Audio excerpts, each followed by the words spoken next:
Hey guys, welcome to a brand new video on my channel, Meg's Movies. If you are new to this channel, this is basically where I talk to you guys about my passion for movies.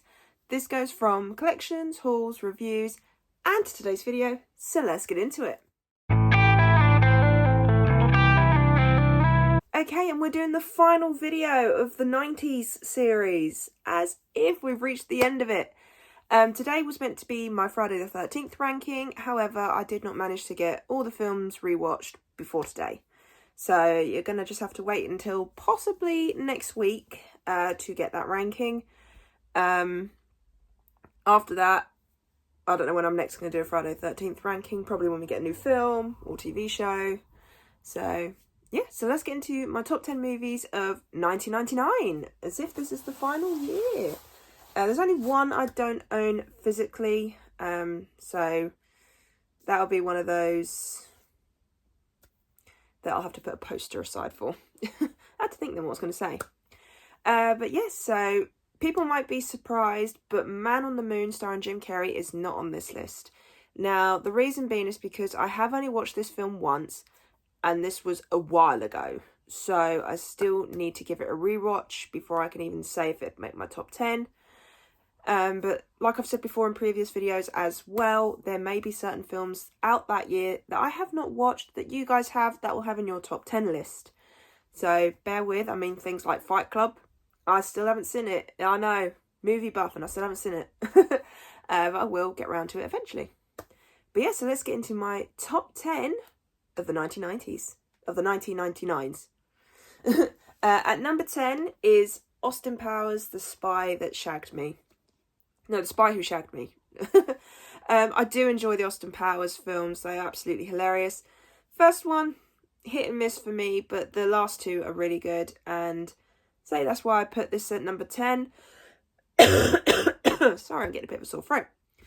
But that's simply because all these other films I've watched a bit more than the second one. But I still have a good time with this. I love all the characters in these films.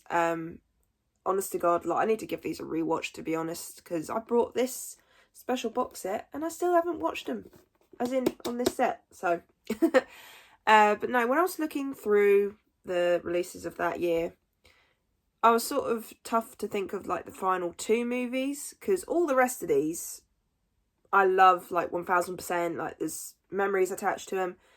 But these two at the bottom, I was sort of like umming and ahhing as to what to put in these two. But no, Austin Powers, Spy Who Shagged Me, fun movie, enjoyable. I love his love interest in this one. She's adorable. But yeah, so overall, at number 10 is Austin Powers, The Spy Who Shagged Me. Okay, at number 9, some people might be surprised that this is at my number 9. But that's because, like I said, there's memories attached to other ones more than this. And that is The Blair Witch Project. I still really enjoy this film, hence why it's in the top 10. Because this was my first found footage horror film I watched, thanks to my lovely drama school teacher. She hilariously put this on, turned off the lights, and then right near the end, jump scared the popular kids. It was very fun and entertaining for me. Made me jump as well, but it was fun and entertaining. But no, I really enjoyed this. This was a different side of horror that I got to see. I like the whole found footage thing. I think it makes a horror film more creepy when it's found footage. Just because the simple fact of you've got shaky cam, you know, you've got the actors and all that. But out of all the Blair Witch films, this is the best one. So if you haven't watched them and you're a bit 50-50 on whether you want to watch them or not, definitely watch this one. You could avoid the second one and then maybe watch the remake. It's completely up to you. But no, this was the very first found footage film we ever got, I believe, or at least it's the one that revitalised found footage, one of the two. And I just remember every Halloween I put this on my watch list. It's one that if I get round to it, I get round to it, but I have to include it on every watch list every October. So yeah, my number 9 spot, The Blair Witch Project. Okay, at number 8, slightly higher than The Blair Witch Project, is 10 Things I Hate About You. Now, the reason why I put this a little bit higher than the other two is because over the recent years, the more I've watched this, the more I fell in love with it. I love Heath Ledger in this, Julia Stiles, she does an amazing job. I think they make the perfect couple. There's so many funny moments in this film. I love Heath Ledger's singing. I mean, for me, Heath Ledger, I always knew him as the Joker. So to see him in something other than the Joker role, it was really nice. But if you want a fun little rom-com, this is definitely one I'd recommend. Okay, and at number 7, this might surprise some people because I think a lot of people will probably put this a little bit higher than me. And that is Toy Story 2. Now, I think this might be my favourite one out of all the films. I keep meaning to do a ranking of them, which I eventually will.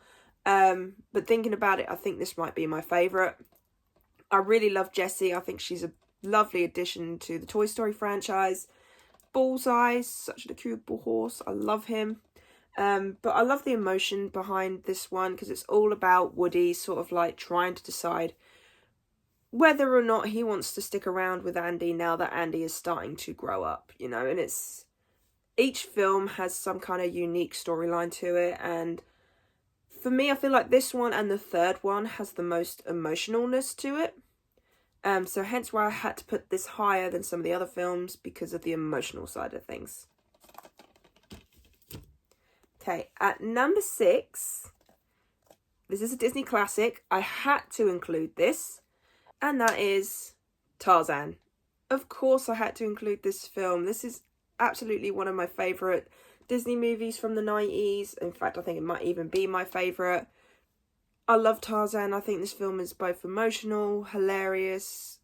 Like, the music is amazing. Phil Collins did most of the songs in this film, and I think they're absolutely amazing. I love the songs in this film. Son of a Man, you know, so many good songs. I mean, Son of a Man's my favourite, I think. But no, so many good songs and just so many good characters. Turk and Tantor, hilarious. I love them too. I love the fact that the villain is sort of like very noticeable, but at the same time gets a very dark ending. And yeah, so I had to include at least another Disney classic in this list because, what can I say? I think Disney does really good movies, especially in the 90s. Okay, and we're now into the top 5. So at number 5 is Stuart Little. Of course, I had to include this on my list. I love watching this film. I mean, Nathan Lane as Snowbell, hilarious. Michael J. Fox, he did brilliant as Stuart Little, and it's just, there's so many good actors in here. You got Hugh Laurie, Jenna Davis. Yes, I'm reading the back of this thing. But no, I have very fond memories attached to this film. My mum likes to remind me of a certain memory every time I talk about Stuart Little. But honest to God, this is one of my favourite childhood movies and one I'd happily watch again and again, even if it does make me cry.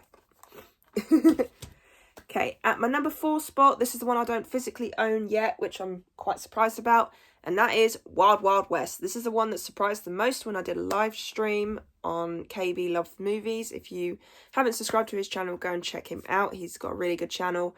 But yeah, I did a live stream with him where I talked about how Wild Wild West is one of my favourite films. I don't know why. I know it's not exactly one of the best movies on the planet, but I get enjoyment out of it. Will Smith, absolutely hilarious in this film. All the other actors in this are hilarious. I don't know why, but I just really enjoy this film. It's one of the only few Western films, although some people might not classify it as a Western, but I do. It's one of very few Western films I have actually watched. I think it's because I like the fact that they've got like a scientific side of things, so it's not just all Wild Wild West. Plus, also, I do like me some Will Smith. You know, I do like most of his movies that I have seen. And this would probably be in the top 5, maybe, of his films.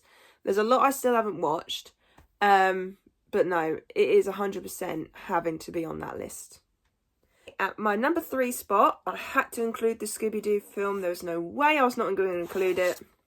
ScoobyDoo and the Witch's Ghost. This is another ScoobyDoo film that I add to my watch list every single year. I have to watch this all the time at Halloween. It's one of those spooky, fun ones. I mean, this is like the second of the 4 films we got. But I love this film from start to finish. You got Tim Curry in this. Absolutely love his voice work in here. The Hex Girls, absolutely fun fictional band. In fact, probably one of my favourites. 2 songs in here I absolutely adore. I listen to all the time, especially when it comes to Halloween. Really annoyed they're not on Spotify, but it's fine. I can listen to them on YouTube. But yeah, this is one of the more funner Scooby-Doo mysteries and one of the coolest ones, especially when it comes to animation. I love the autumn vibes in this. And yeah, just one I'd seriously recommend you add to your Halloween watch list every year. Okay, at my number 2, so we're at the final 2 now.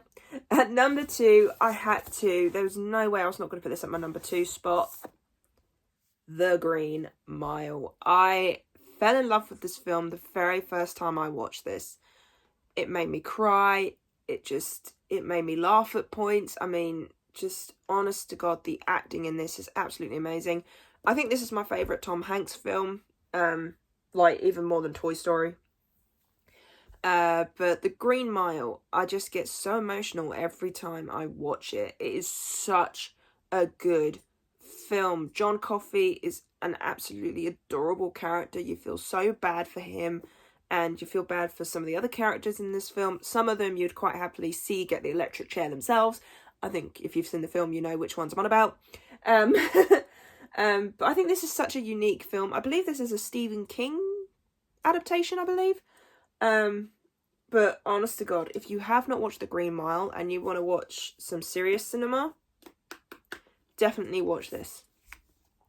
But at my number 1 spot, if you're not new to this channel and you've been subscribed for a while, you probably know what this one is if you've looked up the release date in Letterboxd for this year.